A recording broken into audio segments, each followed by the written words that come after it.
Donc je vous propose qu'on continue cette matinée avec tout de suite Oriane Graciano, orthophoniste, qui va nous parler des particularités de communication chez les personnes autistes. Ensuite, nous aurons la chance d'entendre le professeur Chaste qui interviendra sur la question de l'enfant TSA, TDI en pédiatrie, ainsi que sur les particularités sensorielles avant la pause du déjeuner. Merci Oriane.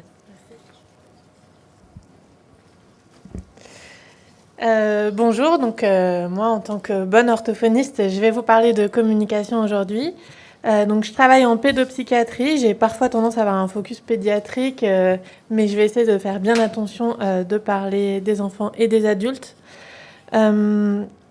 Donc l'idée, ça va être un peu de détailler les difficultés de communication dont vous a parlé un petit peu plus tôt Anna Marouani, et puis surtout de voir comment finalement nous, on peut, en tant que soignant ou en tant que personne qui accueille une personne avec autisme, on peut ajuster sa propre communication pour faciliter les interactions et le soin. Donc les particularités de communication chez les personnes autistes, c'est vraiment, ça fait partie du trouble. Dans le DSM-5, on parle de déficit persistant de la communication et des interactions sociales dans des contextes variés, donc effectivement dans les communications de soins, mais aussi dans le quotidien. Et dans la CIM-10, on parle également d'altération qualitative de la communication. Alors, parfois, il peut y avoir une petite confusion, ou en tout cas une petite assimilation entre la communication, le langage et la parole. C'est des choses différentes en fait, et on peut avoir des personnes qui ont accès au langage mais qui ne parlent pas, des personnes qui ont une bonne communication mais qui n'ont pas de langage, ou des personnes qui n'ont pas de langage mais qui ont des moyens de communication. Et c'est important de bien distinguer les trois parce que ça va nous permettre nous-mêmes de nous adapter et de proposer des outils qui sont efficaces. Donc la communication, c'est le fait d'avoir un message et de le partager avec quelqu'un, de l'échanger avec quelqu'un.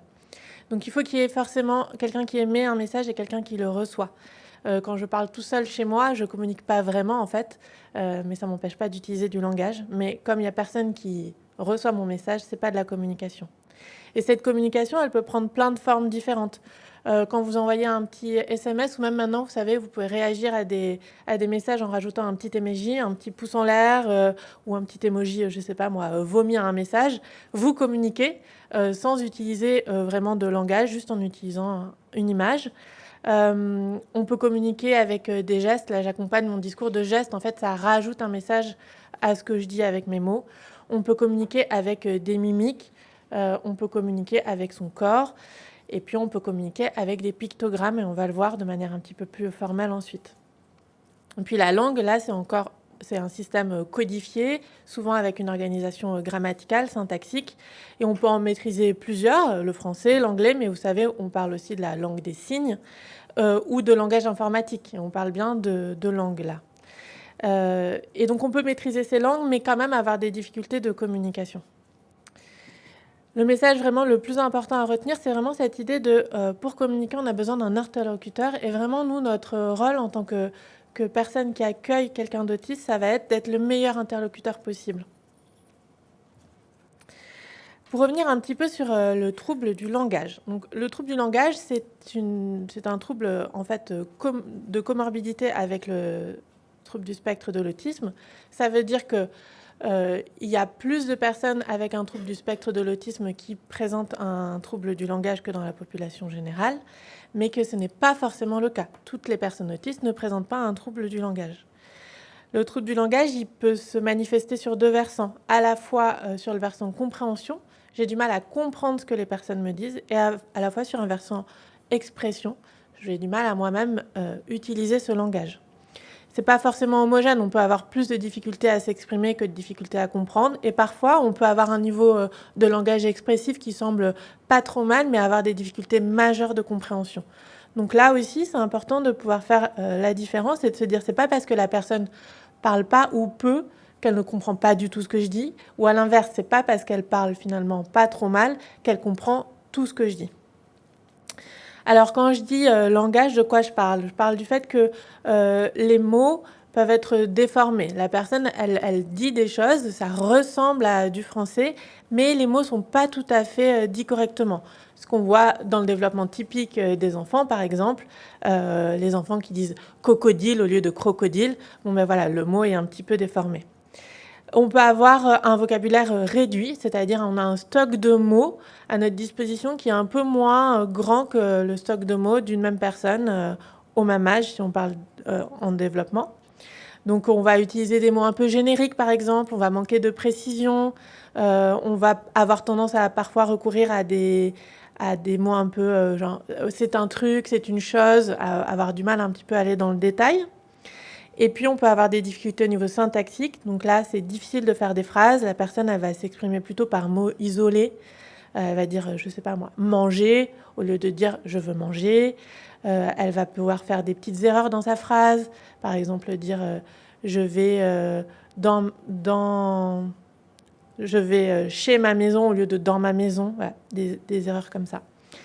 Et puis, quand on a des difficultés de langage, on peut aussi avoir un langage atypique, c'est-à-dire on ne va pas forcément avoir moins de vocabulaire, mais on va utiliser le langage d'une manière pas très fonctionnelle, c'est-à-dire qu'on va parfois avoir des écolalie immédiates et différées. C'est le fait de répéter quelque chose qu'on a entendu, soit on vient de l'entendre et on le répète immédiatement, soit c'est une phrase qu'on a entendue un petit peu plus tôt, que quelqu'un d'autre a dit, ou qu'on a entendue dans un dessin animé ou à la radio, et qu'on va redire, mais à un moment plus tard, voire plusieurs semaines après, et qu'on ne va pas utiliser de manière tout à fait adaptée.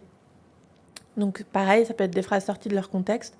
Ça peut être le fait de créer des nouveaux mots qui ressemblent à d'autres, mais qui n'existent pas dans la langue. Ou d'avoir un langage un peu répétitif. On va dire, pour dire quelque chose, on va le dire toujours un petit peu de la même façon. On va avoir du mal à élaborer des phrases variées, différentes, pour s'adapter à différents contextes. Le trouble de la communication, donc lui, il est tout le temps présent chez les personnes autistes, mais ils peuvent s'exprimer de façon différente. Et là, c'est important de dire que parfois, on a tendance à voir seulement les choses sur un versant déficitaire. C'est-à-dire qu'on s'imagine qu'avoir un trouble de la communication, c'est avoir moins de communication.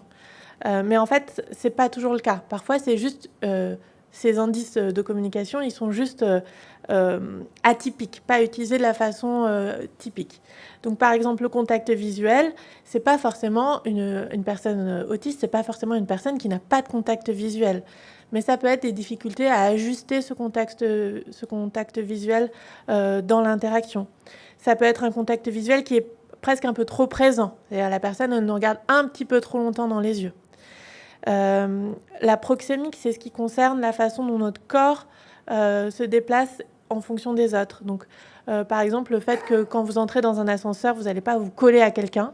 Ça, c'est un code social qu'on apprend et qui peut être un petit peu différent chez les personnes. Donc, ça peut être des personnes qui n'aiment pas du tout le contact, qui vont se placer peut-être un peu loin de vous quand elles vont vous parler, ou à l'inverse, qui vont se placer un petit peu trop près de vous. Vous allez être un petit peu inconfortable. Voir qu'ils vont vous toucher, ça on le voit beaucoup chez les enfants. En général, les adultes, ils apprennent un petit peu plus, mais chez les enfants, c'est des enfants qui vont faire des câlins à des inconnus, qui vont avoir du mal comme ça à repérer quels sont les comportements adaptés, notamment au niveau physique. La communication, ça passe aussi par les expressions faciales. Et donc là, on peut avoir des personnes qui sont un peu amimiques, qui vont avoir toujours l'air un peu stoïque, quelle que soit la situation. Vous allez avoir l'impression, du coup, peut-être que la personne n'apprécie pas ce qui se passe ou n'est pas en adéquation, alors que par ailleurs, verbalement, elle peut vous dire oui, tout va bien, j'ai compris, voire aimer la conversation, mais ça ne va pas forcément se transcrire sur son visage. Ça implique que sur le versant compréhension, peut-être qu'elle peut avoir du mal aussi à décoder vos propres expressions faciales. Donc l'exemple typique, c'est j'ai fait un trait d'ironie, donc j'ai fait une blague et je souris, c'est ce qui indique que c'était une plaisanterie. Mais en fait, si la personne elle a du mal à décoder votre expression faciale et le fait que vous êtes en train de sourire, elle peut prendre mal ce que vous dites parce qu'elle n'a pas interprété ça comme une plaisanterie. Pour communiquer, on utilise aussi beaucoup la prosodie, donc c'est la musique que fait ma voix quand je parle, et ça aide aussi beaucoup à comprendre les messages et à soutenir la compréhension. pour les plaisanteries, par exemple, mais aussi pour comprendre quand est-ce que c'est une question ou une affirmation. Et donc ça va participer à la communication. Donc chez une personne avec autisme, on peut avoir des difficultés à comprendre le langage parce qu'on a du mal à comprendre la prosodie, ou une personne qui elle-même utilise une prosodie un peu atypique. À nouveau, là, c'est pas forcément sur la versant déficitaire, donc il peut y avoir des personnes qui ont une prosodie un peu plate, qui vont parler tout le temps comme ça de la même façon. Mais on peut avoir au contraire une prosodie un peu exagérée, voire un petit peu théâtrale, qui va un peu vous mettre mal à l'aise, ou vous n'allez pas trop comprendre pourquoi elle utilise ça, mais c'est juste sa façon de parler. Donc voilà pour la communication non verbale. Là, on a parlé du fait que tous ces éléments, c'est en dehors du langage. Mais chez les personnes avec un trouble du spectre de l'autisme, on va aussi avoir des difficultés de communication qui vont passer par le langage. Et là, on va parler d'un trouble de la pragmatique. La pragmatique, c'est comment j'utilise le langage dans un contexte social. Ça va donner des difficultés, notamment au niveau du langage élaboré. On l'a vu, la compréhension de l'humour, par exemple, le fait que l'humour, souvent, ça repose sur le fait qu'un mot peut avoir différentes significations. Sur une métaphore, sur quelque chose que vous savez, sur de l'implicite, c'est-à-dire quelque chose qu'on sait tous les deux mais qu'on n'a pas explicité. On peut avoir, quand on est une personne autiste, des difficultés, on l'a vu dans la compréhension des normes sociales. Qu'est-ce qui est acceptable de dire à quelle personne ? Il y a des choses qu'on peut dire à un collègue qu'on connaît bien, mais qu'on ne va pas dire à un inconnu qu'on croise dans la rue. Il y a des choses qu'on peut dire dans un cadre familial, à nouveau, qu'on ne va pas dire au travail. Donc ça, c'est vraiment de la norme sociale et qui a un impact sur la façon dont on utilise le langage. Et puis, ça va être aussi des difficultés d'ajustement dans la conversation, dans le dialogue. Par exemple, partager des informations, beaucoup d'informations sur un sujet alors que la personne ne nous a rien demandé, avoir du mal à changer de sujet ou au contraire à rester sur un thème et avoir tendance à toujours ramener sur un autre sujet. Monopoliser la parole ou au contraire avoir du mal à savoir à quel moment c'est à mon tour de parler, donc dans un groupe un peu élargi, ne jamais arriver à prendre la parole parce que finalement j'ai du mal à savoir que quand il y a une pause, ça veut dire que c'est à mon tour de parler, ou ajuster son degré de familiarité. Je parle pas de la même façon avec le même vocabulaire devant un groupe étendu que entre copains où là je vais pouvoir utiliser des formules un petit peu plus familières. Donc là, j'ai dressé un peu un tableau de quel impact ça peut avoir à la fois les troubles de la communication et à la fois un trouble du langage chez une personne autiste. On va voir un petit peu comment de manière générique, parce que évidemment l'idée ça va être s'adapter à chaque personne, mais comment de manière générique je peux un petit peu répondre, pallier ces difficultés. Alors, quand on reçoit quelqu'un, déjà, le moyen le plus simple de savoir comment je peux m'adapter, c'est de demander à la personne ou à son entourage ses préférences et si elle a un moyen de communication. Parce qu'en général, les parents, notamment les proches, ils ont une bonne connaissance des difficultés de communication et de la façon dont la personne elle s'exprime le plus facilement. Donc première chose, on demande à la personne ou à son entourage présent. Et puis si elle a un dispositif de communication, donc quand je parle de dispositif de communication, je pense par exemple à un petit classeur de communication PEC, c'est la première image qu'on voit sur votre gauche. Est-ce qu'elle a un classeur de communication ? Est-ce qu'elle sait utiliser une application avec des pictogrammes ou du langage écrit, une synthèse vocale ? Est-ce qu'elle a un petit carnet ? Est-ce qu'elle a un langage préformulé ? Est-ce qu'elle a l'habitude d'écrire sur son téléphone des choses, par exemple ? Tout ça, ça peut faciliter la communication. Il y a des personnes verbales qui utilisent bien le langage, mais qui vont avoir du mal dans ces situations stressantes, par exemple, comme peuvent l'être les soins, à parler. Et dans ce cas-là, peut-être passer par un petit cahier sur lequel on écrit des choses, ou écrire sur son clavier de téléphone, ça peut être un bon moyen de faire baisser le stress et d'avoir une meilleure communication que si on attend absolument que la personne utilise le langage oral.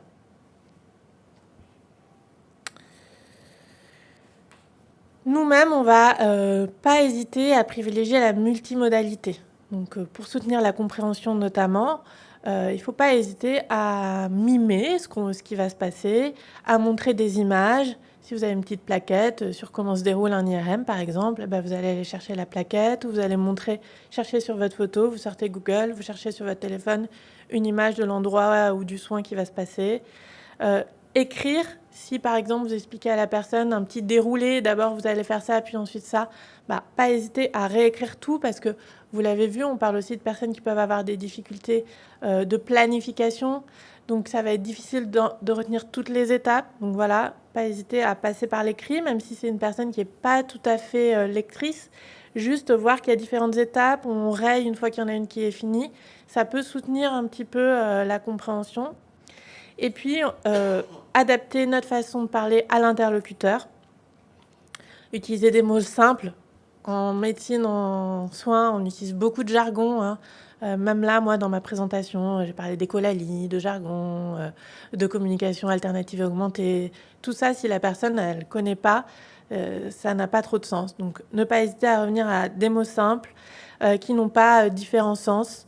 Faire des phrases courtes, que la personne elle a un bon niveau de langage ou pas, même nous qui n'avons pas de difficulté de communication, quand on va consulter, on est un petit peu stressé, on a plein de choses dans la tête, pour peu qu'on ait un peu mal quelque part, sur le plan cognitif, on n'arrive plus à suivre. Donc en fait, utiliser des phrases courtes, ça soulage toujours, c'est toujours plus facile. Et ça, c'est très très important. Laisser le temps à la personne de répondre. On a tendance à aller trop vite, à se dire, à poser une question, la personne ne répond pas dans la seconde, on dit elle n'a pas compris ou elle ne sait pas répondre, alors qu'en fait, juste parfois, on a besoin de temps pour formuler une réponse. Encore plus quand on a un trouble de la communication et du langage, parce qu'il faut recevoir le message, le traiter, le comprendre, trouver la réponse dans sa tête et ensuite trouver un moyen d'exprimer notre réponse. Tout ça, ça peut prendre vraiment beaucoup de temps et en fait, on se rend compte qu'on va souvent beaucoup trop vite. Moi, j'hésite pas à dire, vous comptez jusqu'à 10 avant de passer à autre chose ou avant de vous dire que la personne n'est pas en capacité de répondre. Et vraiment compter jusqu'à 10. 1, 2, 3, 4, 5. Vous voyez, ça demande du temps et ça laisse vraiment, ça peut vraiment, on peut s'apercevoir que la personne, elle peut formuler une réponse. En fait, on n'avait juste pas laissé le temps. Il existe aussi des petits outils. Santé BD, vous allez en entendre parler à la fin de la journée. C'est vraiment un super soutien à la compréhension. À la PHP, il y a aussi une application qui a été développée qui s'appelle Medipicto, qui permet vraiment de donner plein d'informations visuelles aux personnes, mais aussi à elles de donner des informations. Ça a été plutôt développé pour des personnes non francophones, mais en fait, ça marche bien aussi pour des personnes qui seraient non-verbales ou non-oralisantes. Et puis, vous pouvez aussi utiliser des outils qui ont été conçus en FALC. Donc, le FALC, c'est facile à lire et à comprendre. C'est du langage écrit, mais qui est formulé de manière simple, qui permet de faciliter la compréhension pour des personnes qui seraient peu francophones, qui auraient des troubles du langage écrit, qui auraient une déficience intellectuelle, mais aussi qui auraient des troubles visuels, par exemple. Donc, il y a vraiment toute une charte dans la manière de rédiger ces documents. Et vous pouvez trouver plein de documentation maintenant qui est rédigée en FALC et qui permet vraiment de soutenir la compréhension des personnes. Alors là, je vais vous parler d'outils qu'on a développé dans le service de pédopsychiatrie à Robert Debré. Et pour démarrer, je vous propose une petite immersion avec une vidéo.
Bonjour.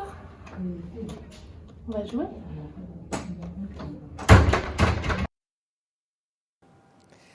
Donc là, l'idée, c'était de s'imaginer un petit peu à la place d'un enfant qui aurait un trouble du neurodéveloppement et son arrivée dans notre service. Il y a rien, quasiment rien d'exagéré, à part les sons qui sont un peu déformés parce qu'on a essayé de s'imaginer avec des troubles sensoriels.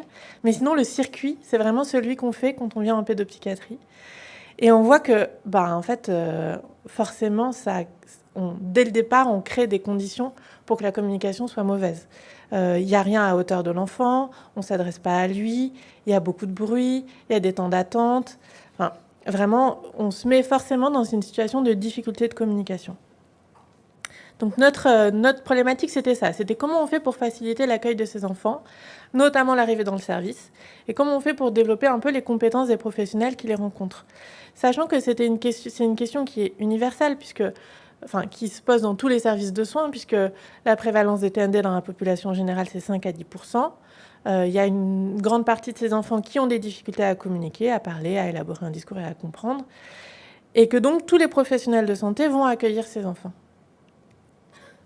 Donc nous, on s'est dit qu'on allait utiliser des outils de communication alternatifs et augmentés pour justement répondre à cette problématique. Donc la communication alternative augmentée, ce sont tous les dispositifs qui permettent d'enrichir la parole en utilisant des photos, des gestes, des signes, des pictogrammes, des dessins, et vraiment le fait d'associer tous ces modes de communication entre eux pour privilégier la multimodalité, pour en fait donner le maximum de clés à la personne pour comprendre et aussi pour s'exprimer. On utilise tous de la communication alternative et augmentée. Notre agenda, c'est de la communication augmentée. Les gestes conventionnels, c'est de la communication augmentée. Le smiley, c'est de la communication alternative. Notre valise, on l'a appelée C3A pour communication alternative augmentée pour l'accueil. Et on a imaginé un espèce de petit kit dans lequel on est venu mettre des tableaux de pictogrammes, qu'on appelle aussi tableaux de langage assisté, qui sont présents dans la salle d'attente, dans les lieux de consultation médicale et pour les soins infirmiers. Un petit porte-clés pour faciliter la communication mobile d'urgence, puisqu'on n'a pas toujours le tableau qu'il faut. Et puis, on a agrémenté cette petite mallette de vidéos de formation à destination des professionnels. Parce que l'idée, c'est que vraiment, n'importe quel professionnel, la secrétaire, l'infirmière, l'éducatrice, le psychologue, même quelqu'un qui n'est pas formé à la CA, puisse rapidement s'emparer de ces petits outils. Donc ces vidéos, il y en a 5. La première, c'est une version un peu longue de celle que vous avez vue sur l'immersion pour bien comprendre les enjeux. La deuxième, c'est une vidéo un peu généraliste avec 4 grandes idées sur comment on peut améliorer sa communication. Il y a notamment la petite astuce que je vous ai donnée tout à l'heure, prendre le temps, donner le temps à la personne de répondre. Il y en a une autre qui explique un peu plus en détail qu'est-ce que c'est la communication alternative et augmentée. Il y a une vidéo avec une dizaine de signes, apprendre à signer par exemple la maison, tu vas rentrer à la maison, c'est fini, j'ai peur. Voilà, apprendre une petite base de signes pour essayer de communiquer avec l'enfant. Sachant que les signes aujourd'hui, même les enfants typiques qui sont exposés, les crèches de plus en plus, elles proposent d'utiliser les signes pour les bébés. Donc vraiment, c'est quelque chose qui est de plus en plus répandu. Et puis une dernière vidéo qui est vraiment une vidéo de mise en situation. Finalement, ces outils, comment je les utilise, et c'est des petites vidéos où on nous voit utiliser le tableau et le pictogramme. Alors justement, les tableaux, à quoi ils ressemblent ? Ça, c'est le tableau qui est présent dans les couloirs et dans la salle d'attente. Donc un tableau de pictogramme, il y a une organisation un peu spécifique qui permet en fait d'utiliser les pictogrammes soit de manière isolée, soit pour faire des phrases. L'idée, c'est de pointer les images tout en continuant à parler pour créer un message. Donc, par exemple, je peux pointer papa et maman et attendre. Donc, papa et maman vont attendre. Et puis, je peux pointer l'enfant. J'utilise aussi la communication gestuelle. Et toi, tu vas aller, je peux pointer en même temps le pictogramme aller, tu vas aller avec l'infirmière. Et je pointe le pictogramme infirmière. Et puis, quand c'est fini, tout à droite, je peux dire, c'est fini. Je peux repointer, tu vas aller à la maison. Et je vais pointer maison. Donc l'idée, c'est vraiment de venir souligner les mots les plus importants de ma phrase avec ces pictogrammes pour améliorer la compréhension de la personne. Pour les personnes qui sont déjà familières avec ces outils, c'est aussi quelque chose, si l'enfant il n'a pas sur lui son dispositif de communication, c'est aussi une manière de lui proposer lui-même de pointer des images pour dire quelque chose. Notamment, par exemple, je pense, je veux aller aux toilettes. Il pointe le picto toilette pour dire toilette. Il en a trop marre d'être là, il peut dire c'est fini. Ça ne veut pas forcément dire qu'il va pouvoir partir, mais au moins il aura eu l'opportunité de dire que c'est fini. Il peut répondre à des petites questions puisqu'on a mis le oui et le non, ou réclamer quelqu'un. Il était avec vous, par exemple, dans un bureau de consultation et il veut son papa et sa maman, il peut pointer le pictogramme papa et maman pour le dire. Donc voilà pour les tableaux de pictogrammes. Les petits porte-clés se présentent comme ça. Donc encore une fois, l'idée, c'est que le professionnel l'a sur lui pour pouvoir communiquer dans toutes les circonstances. Et ça marche bien pour les moments de transition. C'est-à-dire le moment où vous passez de la salle d'attente au bureau de consultation, vous n'avez pas de tableau devant vous, vous pouvez sortir votre petit pictogramme pour rappeler ce que vous êtes en train d'aller faire, par exemple. Pour dire que vous allez vous déplacer pour aller voir les parents au moment où c'est fini. On a choisi de les faire sur un papier qui est lavable et indéchirable, donc qui résiste pas mal aux usages de la vie quotidienne. Et dessus, donc, on a mis des émotions, les lieux et puis des verbes d'action. Et puis, on a laissé une petite page vide, vierge, ce qui permet éventuellement de rajouter un pictogramme, un petit dessin dessus, s'il y a des situations auxquelles nous, on n'a pas pensé, mais que vous, en tant que professionnel, vous utilisez très souvent ce mot-là ou ce lieu. Vous pouvez aller le personnaliser. Donc cette mallette, elle est disponible dans sa version numérique. Elle est distribuée en fait par la filière déficience. Je crois qu'en ce moment, il n'y a plus de version matérielle. Mais la version numérique est disponible gratuitement en ligne. Ça va vous permettre de télécharger les vidéos, les tableaux en format numérique et puis une petite notice d'information sur nos conseils d'impression, de où les placer, etc. Donc il suffit de faire la demande sur le site pour aller récupérer tout ce matériel. Et j'ai fini ma présentation.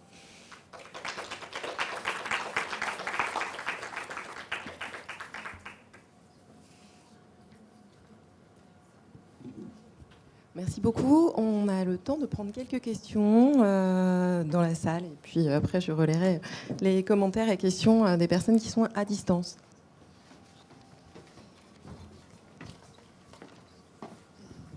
Merci beaucoup. C'était très, très intéressant. Je me suis présenté tout à l'heure. Je suis pédiatre d'Assos Chadis. Je travaille au CMPP à Argenteuil. Alors, la question concerne les parents qui sont parfois bilingues, d'origine de plusieurs pays. Donc, qu'est-ce que vous suggérez aux parents de parler aux enfants? Leur langue maternelle ou le français ici ou l'anglais en Angleterre, etc. C'est-à-dire entre la langue maternelle et la langue du pays. Merci. Je vous en prie. Les recommandations aujourd'hui, c'est plutôt de privilégier la langue maternelle pour favoriser le développement du langage et de la communication, notamment parce que quand un parent utilise sa langue maternelle, c'est là qu'il est le plus naturel et qu'il va avoir une communication la plus complète. C'est très difficile, c'est plus difficile quand on utilise une langue qui n'est pas notre langue maternelle, d'utiliser correctement la prosodie, de l'accompagner des gestes, et puis il y a toute la part affective qui est plus difficile à transmettre de manière naturelle. Après, ce qui est important, c'est de parler avec les parents de quel est leur projet finalement de langue pour l'enfant. Est-ce qu'ils ont envie que leur enfant soit lui-même bilingue? Dans ce cas, ça va être vraiment important de préserver la langue maternelle au domicile familial parce que l'enfant ne va pas y être exposé ailleurs. Donc il y a vraiment une question aussi de projet parental et de discuter de ça. Parce que ce qui est déterminant, c'est vraiment l'exposition à chacune des langues et le contexte d'exposition. Il y a beaucoup de familles qui relatent aujourd'hui que même si leurs parents parlaient la langue maternelle, ils n'y ont pas été exposés à l'école ou dans des contextes académiques. Donc eux-mêmes comprennent à peu près la langue dans un contexte très quotidien et familial, mais ne vont pas être capables de s'exprimer dans cette langue-là. Donc voilà, interroger le projet familial et plutôt favoriser la langue maternelle au domicile pour avoir toute la richesse de la communication. Est-ce que je peux revenir un peu, ou si je ne prends pas le temps bon, écoutez, vous comprenez, je ne suis pas français, bon, mais je parle plutôt des parents qui sont, par exemple, originaires du Maghreb, qui parlent le français et leur langue maternelle très bien, mieux que moi, de toute façon. Donc, dans ces cas, j'ai l'impression que ces parents veulent s'intégrer à la vie française, donc qu'ils ne préfèrent pas utiliser leur langue maternelle. Le français est très très bon. Dans ces cas, vous continuez à suggérer à ces parents de parler leur langue maternelle ou vous acceptez le français J'accepte tout, mais encore une fois, c'est là, je pense que c'est important d'interroger le projet parental et de donner des informations sur comment faire pour faire persister le bilinguisme. Si les parents, l'enjeu pour eux, c'est que leur enfant parle parfaitement français et que finalement, la langue arabe, notamment, c'est pas un enjeu, ils peuvent parler français. Mais s'ils ont envie que leur enfant soit bilingue, il faut leur donner des informations sur le fait que il faut cultiver l'exposition à cette langue. Je vous en prie.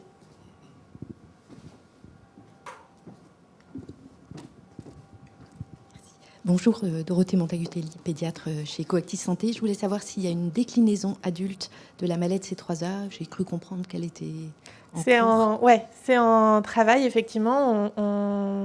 On est en train de travailler avec une équipe à Sainte-Anne pour développer ces outils chez l'adulte. On espère avoir une version bientôt qui, je pense, sera à nouveau partagée par la filière, diffusée sur la filière. Merci.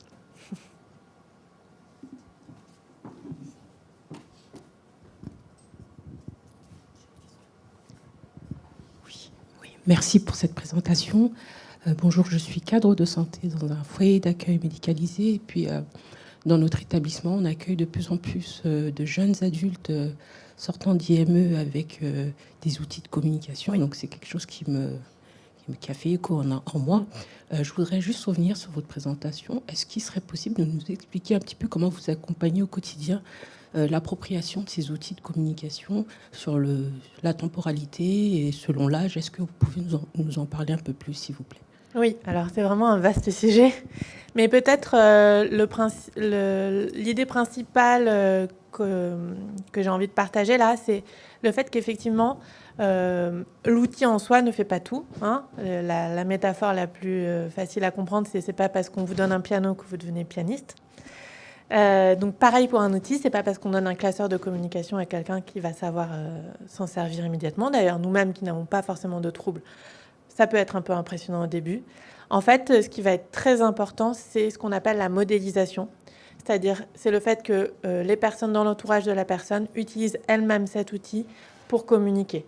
Par exemple, sur le tableau, qui est une version, qui n'est pas un dispositif complet de communication, mais qui peut être une introduction, c'est le fait que moi-même, quand je pointe fini à chaque fois que l'activité est finie, c'est ça qui fait que la personne comprend l'association entre le pictogramme et l'action. Donc c'est vraiment l'exposition à l'outil de communication et le fait que nous-mêmes, on va l'utiliser dans des contextes variés, mais aussi répétés, qui va faire que la personne, elle peut s'approprier l'outil. Ça répond un peu à la question. Je prends la suite pour les commentaires et questions à distance. Donc beaucoup de questions et de commentaires sur les vidéos, sur la mallette avec les outils. Beaucoup de questions pour savoir comment on peut y accéder et les retrouver. Mais vous avez anticipé et la réponse est arrivée avant le temps d'échange. Donc ça, c'est formidable. Beaucoup de commentaires aussi sur le manque d'orthophonistes. Des questions pour savoir s'il existe des orthophonistes spécialisés dans les troubles du neurodéveloppement. Bon, je pense que vous en êtes un exemple concret. Alors, une question un peu périlleuse, mais peut-être en quelques minutes. Que faire finalement face à ce manque d'orthophonistes et comment stimuler la communication chez son enfant sans attendre indéfiniment de trouver un orthophoniste? Bah oui, une question périlleuse. Moi, alors, il y a différents points. Déjà, je suis persuadée que c'est pas en réalité 30 minutes dans le cabinet de l'orthophoniste par semaine qui va révolutionner le développement de votre enfant. Donc, je pense qu'en tant que parent, il faut vraiment pas devenir thérapeute, mais vraiment se sentir en capacité de participer au développement de la communication et du langage de son enfant. Il y a quand même de plus en plus de ressources en ligne pour aiguiller un petit peu les parents. Donc, je pense à Clepsy, évidemment, qui est le site développé à Robert Debré par le service de pédopsychiatrie, sur lequel il y a déjà une fiche sur la CA, mais il y a des nouvelles fiches là, qui vont sortir encore un petit peu plus précises. Il y a pas mal de sites faits par des orthophonistes ou par des parents d'enfants qui mettent en ligne des ressources et des conseils à ce sujet. Je pense à PICAP Fondation notamment. Je pense au site Capable avec 2A, qui sont des bonnes ressources. Pensez aussi au fait qu'il n'y a pas que les orthophonistes qui travaillent la communication en tant que professionnels. Je pense aux éducateurs spécialisés qui sont vraiment très efficaces pour travailler ça, aux ergothérapeutes. Il y a de plus en plus de psychologues et de psychomotriciens qui sont aussi formés sur ces sujets, d'enseignants spécialisés. Voilà. Et en tant qu'orthophoniste, je sais que mes collègues, elles se forment de plus en plus, qu'on propose aussi des formats maintenant différents pour justement un peu avancer dans nos listes d'attente, donc des groupes de parents, des groupes d'enfants, des formats un petit peu différents que la prise en charge individuelle. Merci. Donc on retient qu'on n'attend pas d'avoir une orthophoniste, on agit, on stimule la communication, on va chercher des ressources qui sont nombreuses, accessibles. Je rajouterais partout en France aussi les centres de ressources autisme qui complètent aussi cette offre au niveau des ressources, mais il y a effectivement beaucoup de façons d'accéder à un certain niveau suffisant pour commencer la stimulation de la communication sans attendre. Oui. Merci beaucoup. Avec plaisir, merci.